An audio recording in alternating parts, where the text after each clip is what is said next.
Shut up and sit down.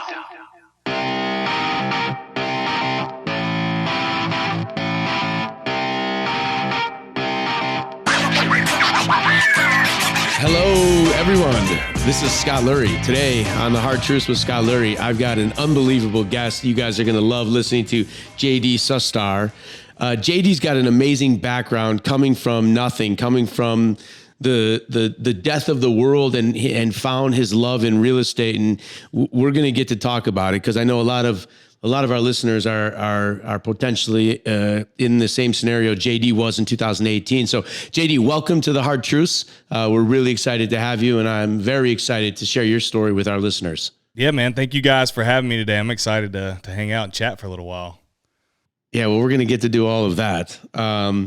So JD, let's jump right in for a minute. So we talk to a lot of listeners. Our focus is really, how do you get started? Real estate is the wealth and the creator of a lot of financial freedom that really comes out of real estate, whether it's a W-2 supplemental investment career or whether it's your passion and single career. What happened, JD? You're broke, you're 2018, you're scratching your head.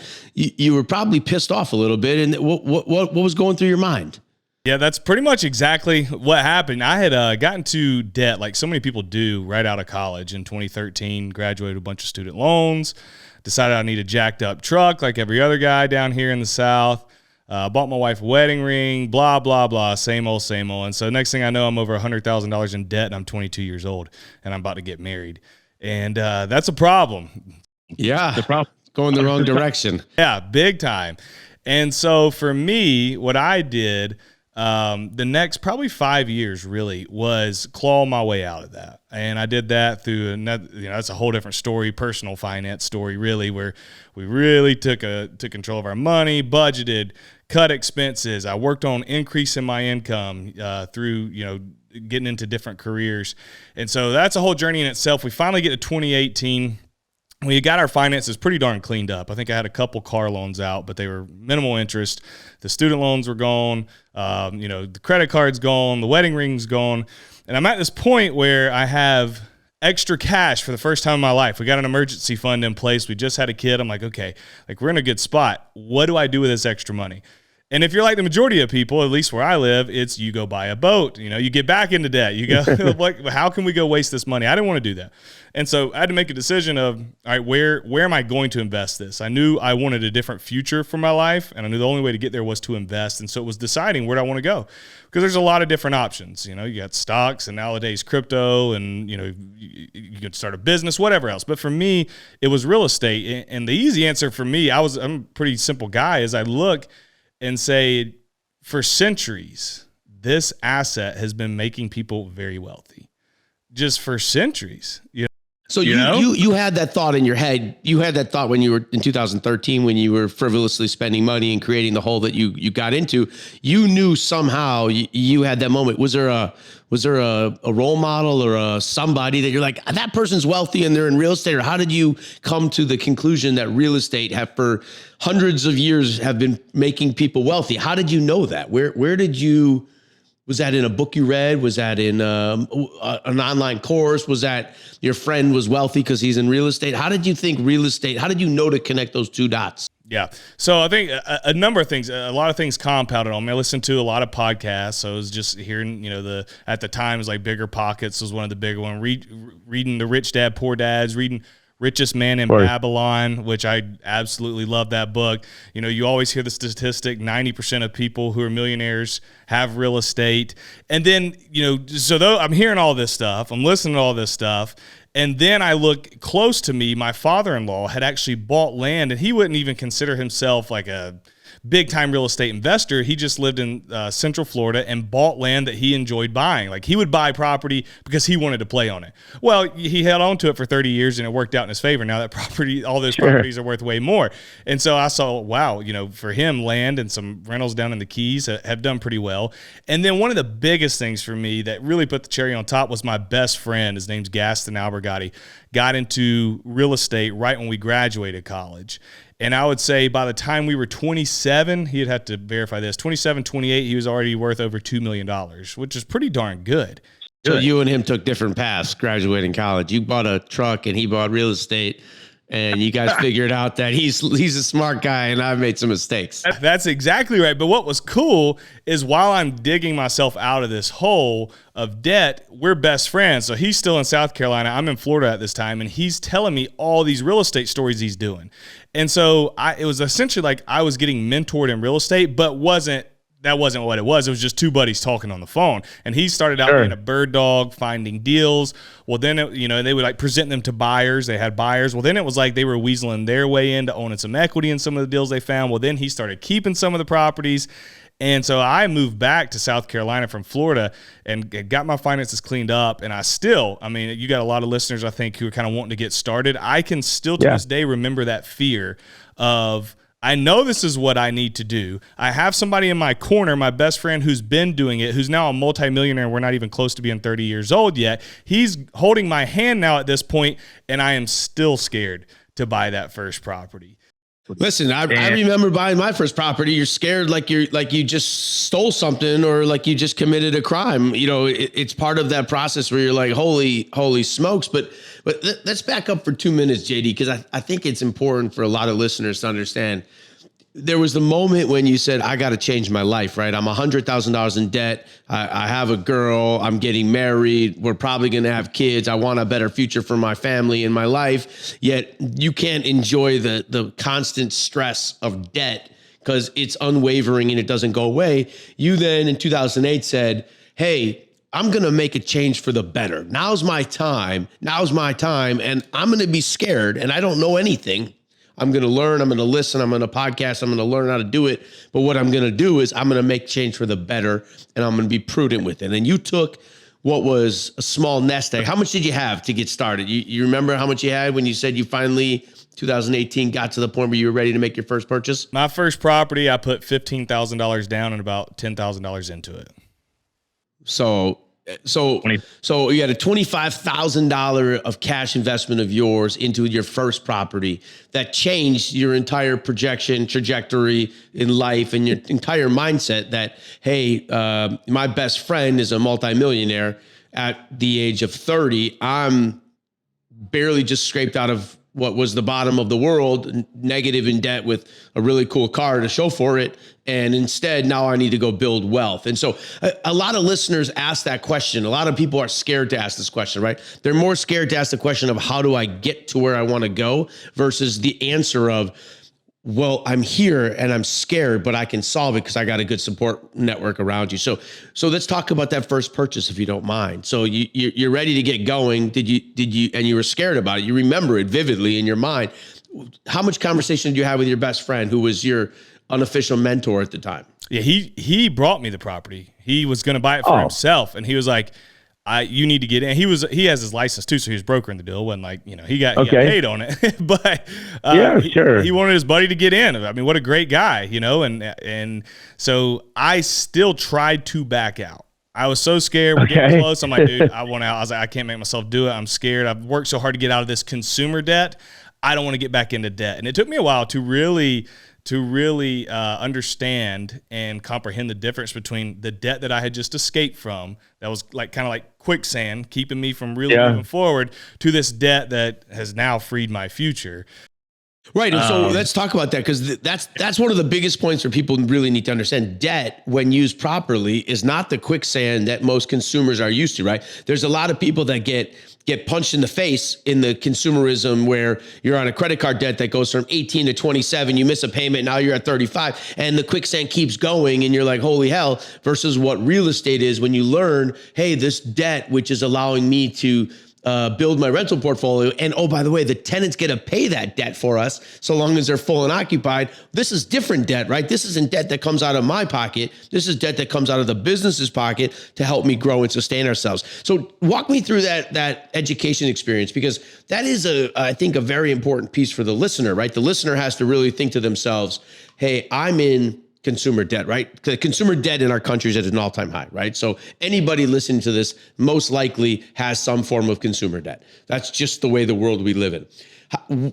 Talk me through that a little bit, because that fear, right? That fear you were looking to get out of the deal for, I think is the fear that a lot of people are sitting on the sidelines right now with, right, JD? They're saying to themselves, holy hell, I'm so strapped with fear that I'm going to repeat what I just went through or what I currently have or what's debilitating me today. Why am I going to compound it? So talk me through a little bit of your positive experience of why you said, all right, let's go. How did you overcome that experience? It was quite a process. It took me a while. It took me a long while. I owned multiple properties before I really felt comfortable that I was doing the right thing. But you alluded to it. When you're taking on these credit card debts, essentially there's no collateral and you're buying stuff that isn't of value. It's gone. It's disappeared. And not only that, it now has these ridiculously high variable interest rates. And you're paying 18, 20, 25%. Well, you're not going to make that in an you're not making that. That's gone, right? Whereas when we're talking about buying real estate, we're looking at what, 4%, 5%, 6%, 7%. I mean, whatever it is today, 7.5%, 8%, stabilized debt that's collateralized by a piece of real estate that, if we look at history, is going to appreciate in value. And not only is it going to appreciate in value, the tenants are now paying off that mortgage for us.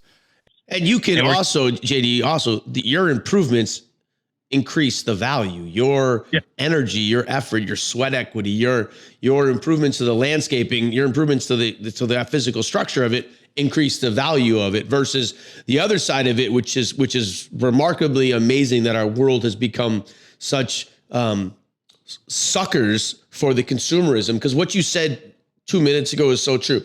You get to spend all this consumer money on nothing. You get, at the end of the day, nothing to really show for what you're buying, right? You might buy some chicken wings, you might buy lunch, you might buy some dinner, you might buy some things, right? But it's materialistic garbage at the end of the day that's costing you, by the way, 18.5 to 27 to 30% every time you eat it. That chicken wing that you paid $12 for is really $37 a wing today after you put the interest into it. So I think JD's point is very well received for everybody. Everyone needs to stop and pause. Remember, the consumerism that's out there, the vicious cycle of the credit card world that's out there, is not for the benefit of consumer. There are very large New York Stock Exchange companies that are looking to take advantage of the consumers. The higher our debt's going, and by the way, I don't know what your prediction is, JD, but my prediction is the debt's going to continue to rise like crazy in our world, because that's what we do, right? We got to keep up with the Joneses and buy junk to make sure that junk feels good with junk. I don't know. It's weird. Spot on. So JD, the one thing you didn't mention, and I'm kind of interested in understanding your thought process on this, is that, your variable interest rate debt that you climbed out of over a period of 5 years, right? And then you get into a fixed rate mortgage. Let's say you call it 6, 7, 8, whatever the interest rate is. It's an irrelevant data point. The point I'm trying to get to is then you get to this amortizing piece of it, right? Which is that if you do it over 15 years or 10 years or 20 years or 30 years, that's where the power of this real estate really comes in, right? Because you can set up that in 20 years, so long as your tenant's in the building for 20 years paying down your mortgage, when you make your 20th year payment, right, the conclusion of it after 240 months, you owe nothing, right? Your balance goes down every month. Your value goes up and your balance goes down. Think about that paradigm. Why don't they teach that in class? Your value goes up, your debt goes down, and those two things come together and JD's wealthy, right? That's an amazing formula that people don't really think about. So walk me through a little bit about your thesis on how you're, because you're building this portfolio. You haven't stopped. You're going. Finance Cowboy's on the horse. He's running down the road right now. The question becomes what is your strategy in terms of buying the rental properties? Where are you putting it into debt once you get it stabilized? How's that working out for you? And what is your plan 3-5 years from now? Yeah, so I'll put debt on. I'll say the majority of my structures, I have a local lender who's a 20-year fixed program product. So talk us through what that is, because a lot of the consumers might not understand when you say it's a 20-year fixed product. What does that mean to everybody? So like if you go and you buy a home that you're going to live in, you're going to put just say 20% down, and your interest rate is 4%, and you're going to pay that 4% for 30 years until the house is paid off. So the local bank that Or I you work move. with, yeah, Or or you you move. move. Exactly, which I think the average person lives in their house no longer than 5 years. Right. Exactly. And so the product that one of my lenders has is a 20-year fix. So it's just like that. You put a percentage down, and then you're on a 20-year amortized note, and that interest rate, whatever you sign on at the beginning, say it's 5%, stays the same for all 20 years. Right. Unless you read. So think about that, guys. Just think about the power of what JD does. Once he gets to the point where he has this loan closed, right? So he's fixed and closed. He's paying a 20-year note. So that's 240 payments on an amortization schedule, which is just a schedule of the pay down, the principal reduction pay down. And his interest rate is fixed equally for that 20-year program. So there are DSCR programs that are 30 years and 20 years and 15 years. This program that JD is using is a 20-year fixed program, which is amazing. JD's interest rate. Now, are you taking title to these in your personal name? Do you take title to these in an LLC? All commercial or DSCR loans. It's all in LLC. Okay. So let's go through that. So these are all commercial loans. That means that JD puts these in his company name. So JD's personal debt service or debt to income ratio is not impacted by this.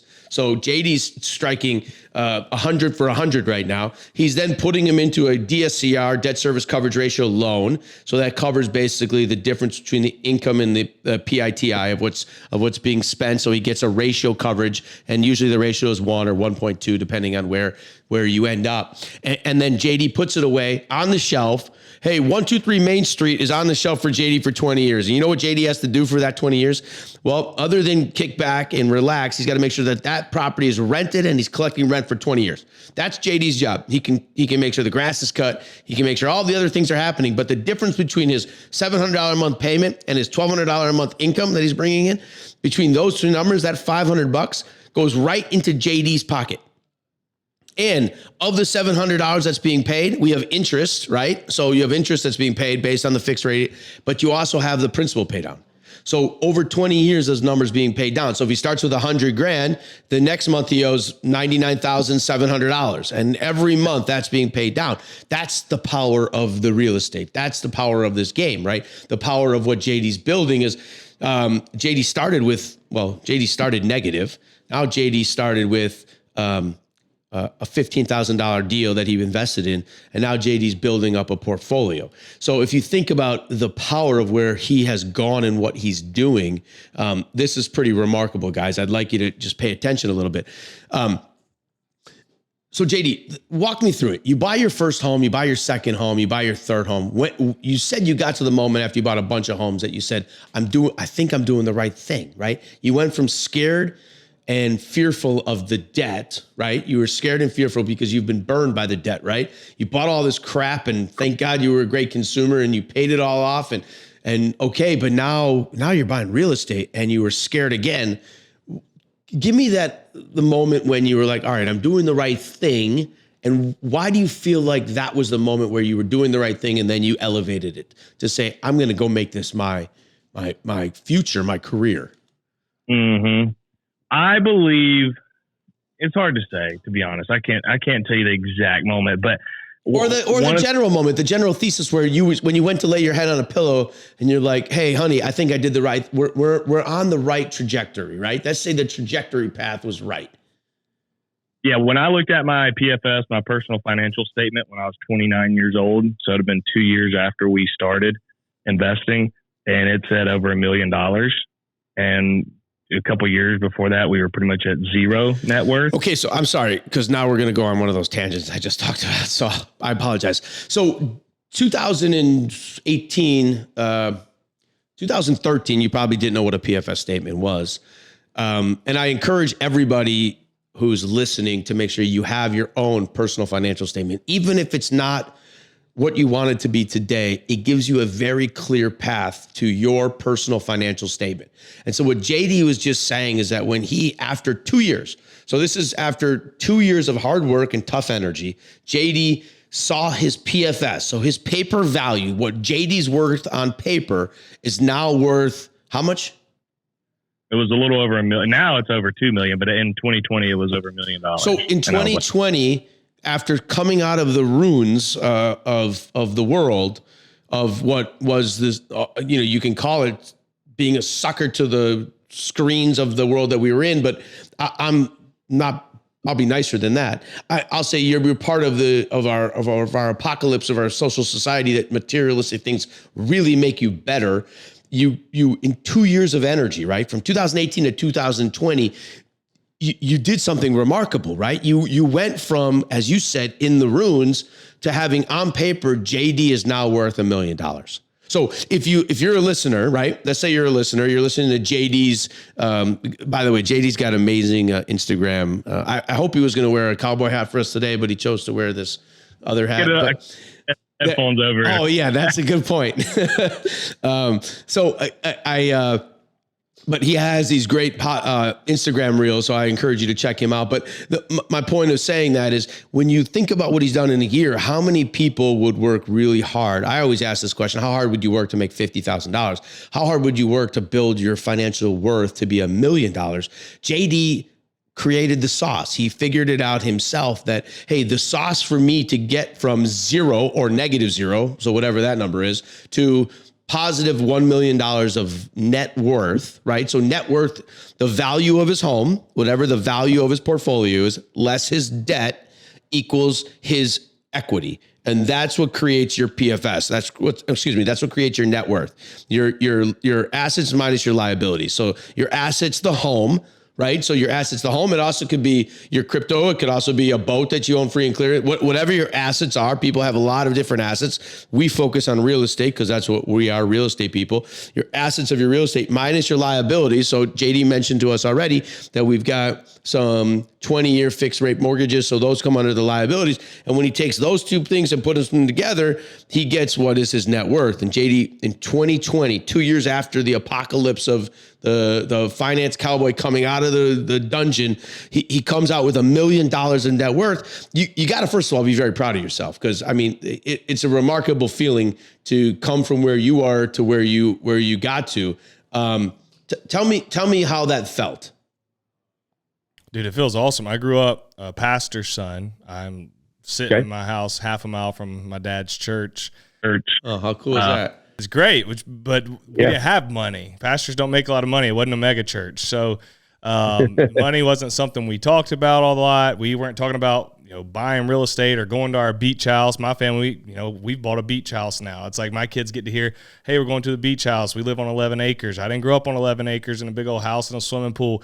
And so didn't have anything, was never given anything, came out of college with no leads, just applied like any regular old guy, got on at Cintas, driving a box truck, making $45,000 a year in 2013.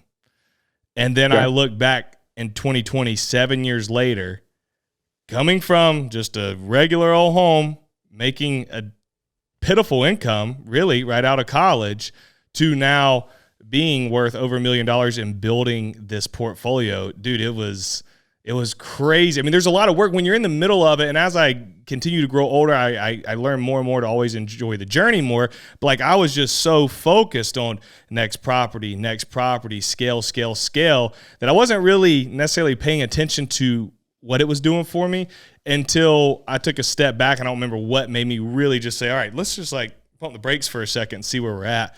And, look and say, holy crap. Now, $1 million for a lot of people, that's not much at all, but for where I had come from, it was a fantastic feeling. Now, I will say this, I didn't feel like I could just retire and, never have to work a day again. It wasn't that, but I have enough sense to know how powerful the principle of compound is, and especially compound interest. And I knew that once I get to that 1 million mark, watching that compound over the next 3 years compared to what I just done this 3 years, I said, holy crap, I'm 30 years old.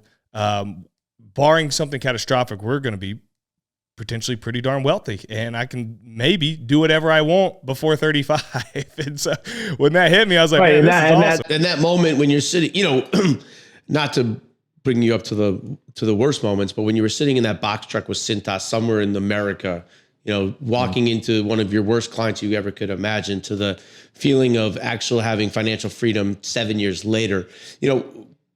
I guess our country also has this problem devaluing the dollar, because getting to $1 million, that's a 99% of the people in our country would dream about getting to $1 million of net worth. So I commend you. I think that, when you get there, you need to take a moment of self-reflection to say, I've been there, but your story has to be the inspiring notion for everybody else that's listening, because our listeners come from all walks, right? Our listeners are high net worth attorneys that could have a negative dollar, right? Because they have the consumerism problem, right? You could have somebody that's making $300,000 a year, and if they're spending 500, they're going the wrong direction. They're going negative 200. And JD has figured out, hey, I got to pump the brakes, because pumping the brakes is important to get me back to where I want to go, which is level. And then from level, now we're going upward, right? Now we're getting there.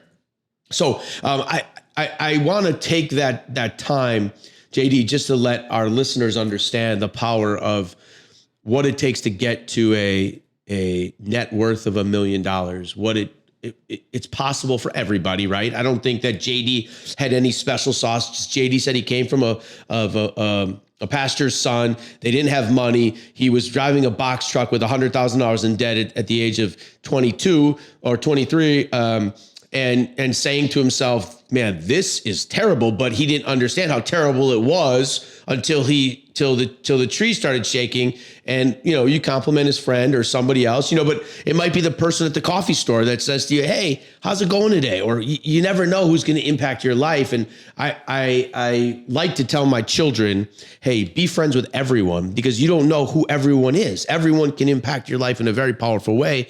And this one was your best friend who really impacted you to just give you the push, right? The push and the confidence to say, go do this. And yeah, he's a broker, and yeah, you got paid a fee, and yeah, who cares? But if he went to push you and you would have regressed, you might be working for Cintas still today, miserable, and saying to myself, man, I'm part of the 99 right now, and I want to figure out how to be part of the 1%. So the reason I share that with everyone is I just want everyone to take a moment, because we get so many inquiries. How do I get started? Right? Like it's that moment where someone's seeking that financial freedom. And I always tell people, you got to just get started, right? Like, I don't know how to tell you to get started, but get started, whether it's doing something, get involved. And when I had a very similar story to yours, JD, I came out of a family business and I kind of tried to figure out where I was going. But everybody I knew that was wealthy had real estate in their background. I don't care where it was, whether they were big developers or they owned single family homes, or they were, this is going back 20 years ago. I just knew, I'm like, God, how are these people so wealthy? How are they living this financially freedom life? And I'm in a family business, and those have ups and downs like you wouldn't believe, right? And so I want everyone to gather before we get into the compounding of this, because the compounding is the most fun, right? We're going to talk about that in a minute. But this notion that JD came out of the ruins and was smart enough and dangerous enough to go forward doesn't just mean that it happened, right? He was scared out of his mind. He had to buy 4 more. He didn't know if he was doing the right thing because of debt. And then he was able to recover and say, oh my God, I just did my PFS and I'm worth $1 million.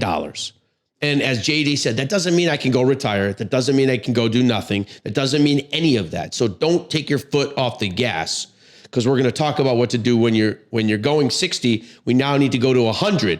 But how to do that, you've got to still be able to take a moment and say, I did it. Now I'm going to keep going. Now my momentum train has left the station, and there's nothing going to come in the way of JD getting to 2 million or to 10 million, because it's not happening. JD's on the train. And would you agree with this statement? The high of being successful is the greatest high you can get to in your mind, right? There's no better feeling. It's a euphoric internal feeling, right? It's not like you can walk around and people are like, oh, that guy's, but in your mind, right? You sleep better, you feel better, you're more comfortable in life, your wife and kids are happier, you can go to a beach house that you enjoy. That feeling is what to you? Yeah, it's pretty awesome. It is, it's a great feeling. That's the only way I know how to put it. It's a great feeling. It's a great feeling. You can't tell anyone how it feels because it's so great, but it is a great feeling. So congratulations on the first million. JD, so talk me through, so in your first 2 years, you got to $1 million, right? So you had no recipe, right? You had no secret sauce. You're a pretty simple guy according to the world. You worked hard every day. You love what you're doing, and you got to $1 million. And now we're saying to ourselves, well, I'm here, but now I got to keep going.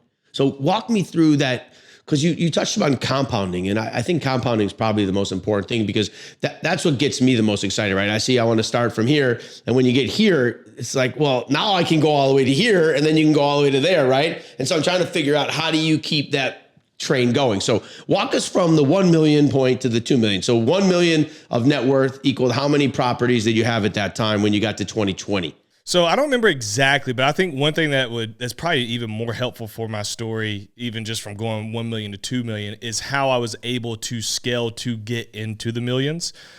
Yeah, please help me. Oh yeah, we never even talked about that, but just tell us. So where did the cash come from? How'd you scale? I'd love to hear that part of it. That's how I was able to. People are probably sitting here thinking like, well, he must have had a lot of money to be able to, buy that much real estate. And I got to where I was making a good income, but that's really not how I did it. So first few properties I bought, I used my own capital. So I'd saved up. Okay. Like I said, bought it first from 15,000, probably put 10 into it. Second property, same type of situation. So I get 2 or 3 properties in, and I spent 50 to 60 grand, and that's all I had. And I was like, well, I don't have any more money. What am I going to do now? And so I had to make a decision of like, hey, I'll be content with these 3 properties, and I'll save up and maybe try to buy 1 a year, and I'll still be wealthier than most. Or I figure out a different strategy and I go and execute it. And so for me, what I started doing was using other people's money.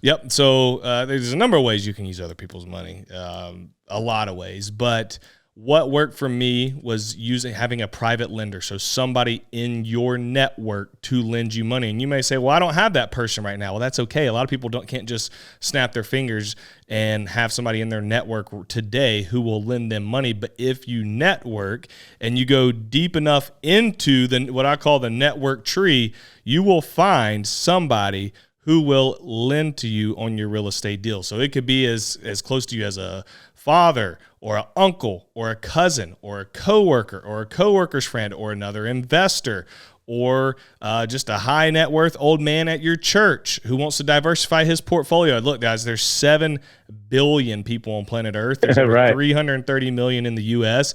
You just need one to say, I will fund your real estate deals, and it will completely change your life like it has mine. And then we can get to... So JD, one question for you. So do you feel, so I think, I love how you started, right? You did it with your own money. How do you feel that impacted your ability to find that one person, right? One private lender because now you can say to that one person, hey, I already own XYZ, versus, hey, I'm just getting started. I've got this new novel idea. I'm going to go buy real estate. How important was that piece? Because a lot of what we see and a lot of what we talk to is that you got to have some money, some skin in the game to get started, because some people want to start with nothing. And I don't have a solution for that. But I do have a solution for a guy that says, okay, I've already bought 3 of these houses. I'm already successful, right? I'm successful in my own right. I just want to be more successful. Can I borrow your money? And when they come to us and say, can I borrow your money? You get a lower down payment. You get a better total loan, because we have more confidence in your ability to do what you're doing versus a guy that's never done it before. So walk me through that process, because you found somebody to lend you money, whoever that was, call him John or Bob, and tell us your pitch to Bob. Bob, I am JD. You probably haven't met me before, or it could be someone you did. What did you say to him? Yeah, I think it definitely helps. To answer your first question, I think it definitely helps to have properties under your belt. But I truly don't think it's a necessity, but because of depending on who you do it with. I think you could do it with another investor or somebody who's been in the real estate game long enough, and you may not have any properties, but they would still lend to you because they will look at the actual deal. And so what the secret sauce to getting private funding is actually knowing how to get good deals. If you can figure out how to find good deals, the money will come. Always remember that. So guys, hold on one second. So I think what you're saying, because this is a very important piece of it, is a good deal always sells itself. Most of the time, unless you're just a crappy person. Right. But a good deal at the end of the day, if you have a good deal that has good metrics, right? I'm buying a house that's worth $100,000 for $15,000. Who says no to that investment, right? Because that investment's a good investment. And so, yes, you have to learn how to convey that, but I think you're 100% right. Finding the good deals, finding prudent good deals, especially in today's world, is so important to help you be successful at what you're doing. And so I think that's a very important and critical piece to this. So you found a good deal, JD. Let's just walk through the scenario. You found yourself a good deal. You found someone who's a private lender who could help you get with some growth and some money. And then you approach them and you say what? Because you know what happens with a lot of people? They get scared, right? They're not only scared of taking on debt, they're scared of talking to people, right? Communicating, interpersonal communication, asking the question. They're fearful of rejection, right? Remember at the school dance, the little cute girl over there, I'm scared to go ask to dance. So guess what? You're never dancing with her. So walk us through that, because I want to give our listeners the confidence to understand, like, hey guys, go ask the question. The worst they say is what? No. You know what I'm saying? Tell me what that is. You have to come to the realization that you're not begging for money. I teach my students this all the time. I'm like, you're not a beggar. So get out of that mindset. This is a business deal from one business person to the next. And they are in it to make money, and you are in it to make money. And so when you can approach it with that confidence of, hey, not they got the upper hand because I need money from them, but I have the upper hand because I have a heck of a deal. Do you want this, or should I go give it to another private lender? Do you want to make 11%, 12% on lending your money out, or do you want me to go to so-and-so? And you're not going to say it.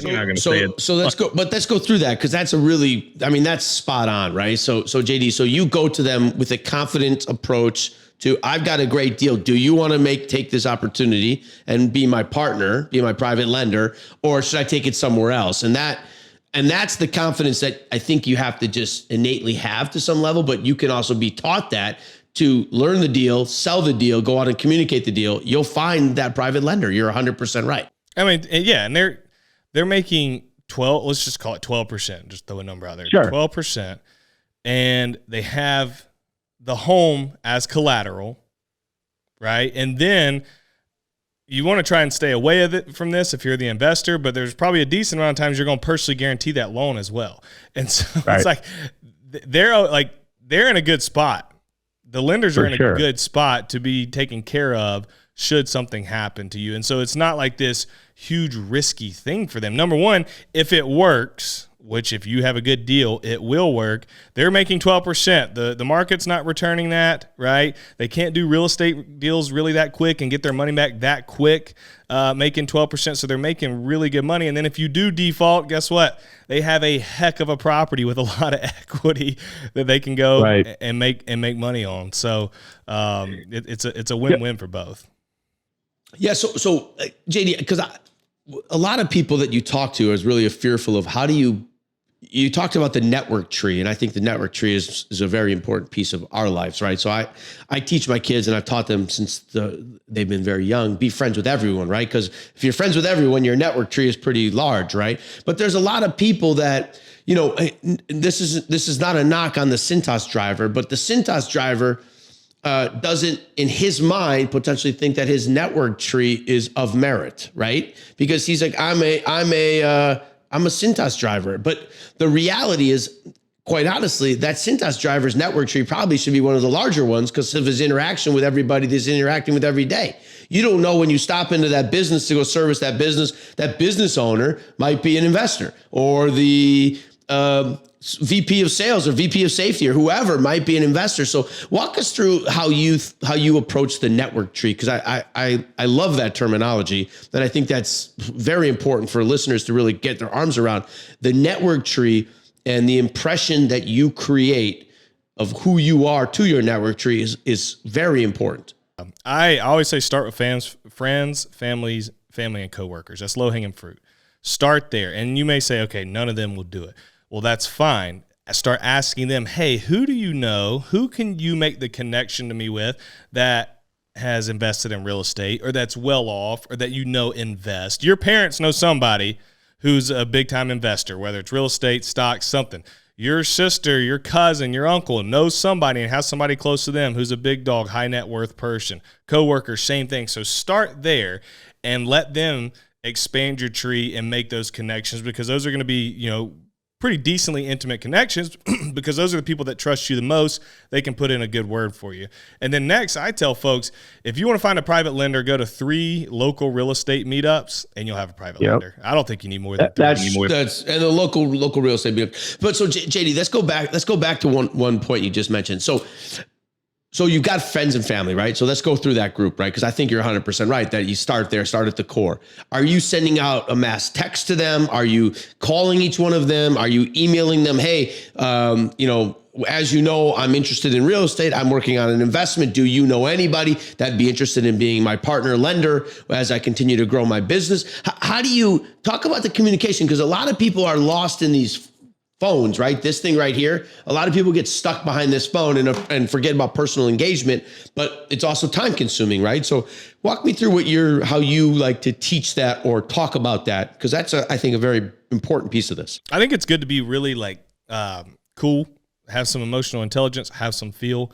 So talk to mom and dad, sister, uncle, cousin. Hey, do you know somebody? You can call them, you can text them, be at their house, be at dinner one night. But hey, I'm really interested in starting to buy real estate. I've been analyzing some deals. I found a decent area and a couple properties that piqued my interest. But I want to pick somebody's brain who's been doing this for a little while and sit down and kind of see what they think. And have them make that connection, and then go and sit down with that person, and just don't go sit down with the first connection you make who could potentially be a private lender and say, so will you lend to me?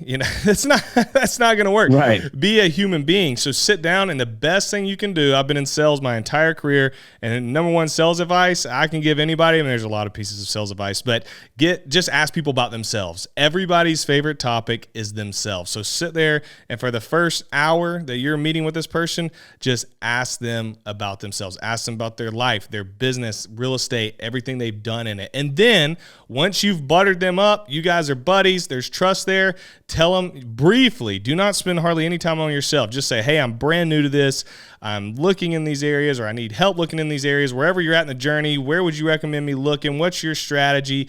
And then say, I'm looking to, have a capital partner. So if you run across anybody that who likes to lend to deals, let me know. And that's the most passive way to ask somebody if they'll lend to your deal without saying, will you lend to my deal? Now, if you have a hard deal, you could say, hey, I have a great deal here. Would love if you want to lend to it. Check it out. If not, do you know anybody who would? Yeah, and I think what you said to get started is very it's America, right? What's everyone's favorite thing to talk about? Themselves. And I think it's a very easy, comfortable question. How are you? Tell me about your family. What do you do for a living? Tell me about your kids. People will talk about all of those topics for hours, which is what I think you also said, which is a great connection, JD, which I'd like to put together from when you get them to like you, when you're spending time with them, you're building up trust to get to the point where when you ask them the question, do you know a lender? They now have trust in you that they're going to be successful with you, and they might be considering that investment. So build up and invest the time. And so on those meetings you've gone on, are you spending a couple hours with them at the time? Yeah, it just depends. Some people are on a busier schedule. I just, whatever they have available. If they tell me they got an hour, If they're willing to sit, they'll sit. If they're willing not to, they're not to. But you're sitting there, phones off. You're not texting and calling your brother. You're focused on them and listening to what they have to say in an effort with the soul energy to create this trust so that they can help you embark on your business plan. And I'm always marveled by, the lack of energy people put into being successful, right? Because I know people want to be successful. And people tell me all the time, oh, I want to be successful. I'm like, that's great. So does everybody. I said, but how much time and energy are you willing to put into it? And people put in very little, right? The amount of time that they're putting into it is always little. I always say to somebody, how hard would you work? Understand that there's 2,080 hours in a given year to a work year. How hard are you willing to work to make $100,000? And if someone said, I'll work 2,080 hours, I'm like, well, go do it. And then you see them not doing it. And I'm always like, man, you really don't want to, or you just don't know how to. So I think that's very fascinating. So let's go past that network, right? So now, JD, let's just say that you meet with somebody and they say, hey, I don't think anybody in our family is ready to do this, but I think Charlie is down the street, right? I don't know Charlie very well, but how do you get to that approach where you can feel comfortable going and talking to Charlie? Remember, a lot of the folks that are listening right now are first timers. They don't really know what they're talking about in real estate. So they might be a little bit behind the eight ball, but they've got the confidence and the comfort that they want to be successful. How does that interaction go for you? Did you ever have that interaction where you went and talked to someone you've never met before and said, hey, I'm JD and I really would like your money, essentially is what you're asking them? Yeah, I do that in a very, like I said, strategic way. I've done it a number of times where I just reach out to a fellow investor about, hey, pick your brain, take you to lunch. And it's the same thing. You know, it's just, anybody can pick up the phone and call. So you're not doing it. It's just the lack of wanting it on your part. All you got to do is once you have, hey, this person is successful, they invest in real estate, this person's an investor, this person's winning in the future, and you know that. Now you just have to call and trace them down to get them to meet with you. And do you feel as though lunch is because I just was invited to lunch by a local real estate investor, a young lady who's doing great things, and her partner, and they said, hey, we really want to take you to dinner. And I said, and I was kind of, and then I went and quite honestly had a nice time. We chatted. It was a great whole experience. And they're great folks. I wonder, that interpersonal interaction where you're investing that time and sitting down for lunch and getting to know somebody. I mean, tell me the value that creates for the entire process. I mean, that's got to be such a huge part of the deal. Yeah, all business is done on trust. Any business transaction, most business transactions are done through trust. And so you're just getting face to face with them, whether it be breakfast, lunch, dinner, and building that relationship, getting to know them, they're getting to know you. Hopefully you're making a good first impression. They're making a good first impression. But the whole point is to sell yourself, especially in those early conversations when you're first meeting somebody. It's just letting them know, hey, I'm a good person. Hey, I'm a caring person. Hey, I'm a driven person. These are my goals. This is what I need to get there. Whether so it be person, caring person, trusting person. These are the characteristics you want to convey, and you convey those through the way you communicate, the way you dress, the way you present yourself, the way you eat your food, and the way you talk to people. So you're not a slob, and people are like, "What is wrong with this person?" Rather, "Oh my God, this person is an impressive individual. I like JD. I can see myself being a partner of JD's. I can see myself lending JD money because I think JD's going to pay me back." And that relationship is so important. And I think I don't think we do enough of that in our country. I don't think enough of the real estate investors that are on the sidelines today are doing enough of that. I always tell people, come to my office, come meet with me, have a cup of coffee, just come here. And we get a couple people a year that stop by and say, hey, how you doing? How can I? But, there's not enough of them. I'm like, man, there's got to be more of you out there that want to talk and learn. So that's if you're somebody to lunch every week, you're going to be successful. Yeah. Like if you go to lunch every week, once a week with somebody. Or breakfast. Yeah. If you do a week with somebody who you can help, it's not always about taking from somebody either. You want to try and add value as well. But you for sure. So, JD, can we talk about what is the next 5 years going to bring for you? Tell me how you, so you're on a roadmap. You're now at $2 million of net worth. You feel good about what you're doing. You're sourcing deals. So before we talk about the next 5 years, your day to day is what? How much time are you spending on real estate right now every single day? So I still have a full-time W-2 job where I'm in medical sales. Okay. So I've been raising a family, working a job. And I enjoy my job, and so I don't plan on leaving it anytime soon. But now I have the Finance Cowboy brand, which is great. And now it's become a business on its own. But I still am looking to buy properties all the time. This year, I got a goal to buy 10 more properties just by myself, single family, long-term rentals. That's so what your goal is 10 houses in 2023. That's my goal this year. Okay. Can we track you online? Can we watch you do this? 10 houses? For sure. I document all. I'm watching. I'm taking the over, by the way. Hold me accountable. I'm taking the over. Yeah, I think it's a great time. People are whining about interest rates. I'm like, you guys go ahead, but prices are dropping. The homes are sitting longer. I bought 2 properties. One closed in October, one in December. We got both of them around $40,000 under asking. They were on Zillow. I didn't even have to work, dude. And I was like, oh, I ran my numbers. Okay, this is what I need for this deal to make sense. Called the realtor. Why do they need to sell? One of them needs to move to Michigan. The other one was a state sale. I said, oh, they need to get out quick. 10-day closing. Cash. Congrats. I love it. Oh. So just so everyone understands, JD still runs a W-2 job. So JD's building his wealth while he's creating a family, and he also has got a career. So everybody can do this. This isn't about any one particular path. JD's spending a lot of time on real estate. He's spending a lot of time selling medical devices. He's spending a lot of time with his 4 kids and wife and family. He's growing a business. So I just want everyone to be inspired by JD to say and think about, what are you doing right now to better yourself? How many houses are you going to buy in 2023? JD's buying 10. I'm betting on JD that he's going to buy more than 10. He's betting on 10, and I don't know who's going to take the under, but that person's going to lose. So I'm not worried about them very much. So JD, let's just talk through 2025 maybe. We're running out of time here, but I want to just get to the conclusion of kind of what's your end game? Where are you going with this real estate thing? What's your goals? Are you trying to get out of your W-2 job at some point in your career? When is that? What do you see your portfolio looking like in 3 years, 5 years?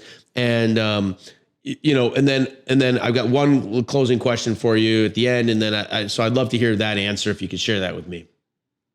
I believe, my goal over the next 3 to 5 years, that's where this 10 house thing came from. Just me buying houses is 10 a year.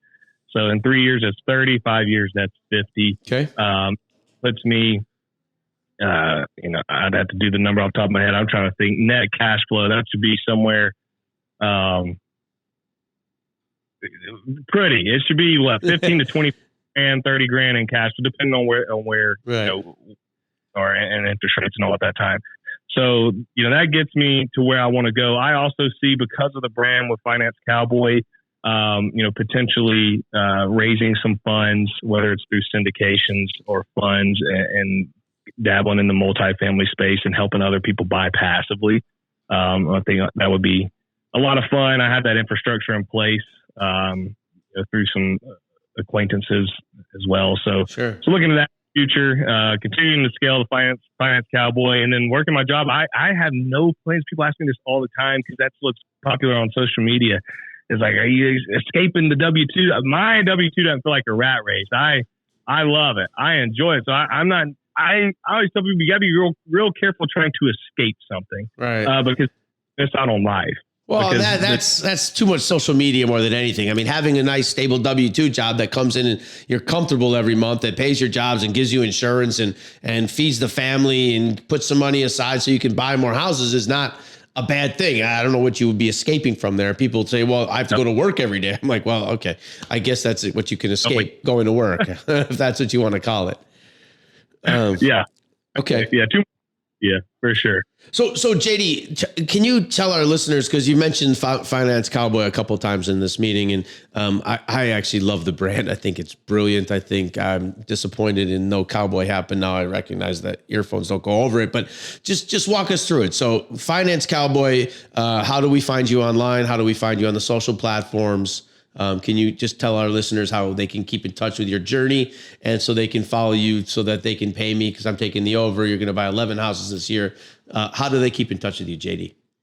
Hey, yeah, thanks for giving me this opportunity. I would you could find me on a couple of different platforms. I'm pretty much on all of them. So Finance Cowboy on Instagram, at the Finance Cowboy on TikTok, at Finance Cowboy on YouTube, and Finance Cowboy on Twitter. And so I started this brand in 2021, kind of out of spite, almost like a joke, and then it took off and it turned into a business, and now I really enjoy it. I put out tons of free content, do YouTube videos. We started that. We've got a podcast that we've started up, so it's great. And then we have a whole mentorship that we open. It's closed right now. We open it once or twice a year, and I have a blast because I get to do what my best friend did to me. I get to do it to the students that come in, and so I'm helping them get their deals and analyzing them, helping them feel confident, giving them a kick in the rear when they're scared. So it's a lot of fun. It's been an absolute blast building this brand, getting to meet people like yourself and, just made a lot of friends over the last, almost 2 years. So I would love for you guys to come check me out, and you guys can hold me accountable and make sure that I buy at least 10 properties this year. That'll happen. I tell you, I had the pleasure of viewing your content. I watch your content. I think you do a very great job with the content. It's real. It's from investor to investor. It's true content. And I appreciate that content versus selling the pipe dreams and living in a different reality. This is a W-2 employee guy who is building a net worth and wealth through real estate, which is what all we try to promote in our world is be involved in real estate. Wealth produces cash flow. Real estate produces wealth and cash flow. And those two things you never can be upset about. They help you be disciplined and grounded. And JD, you should be very proud of yourself. Myself, I'm grateful for our time together.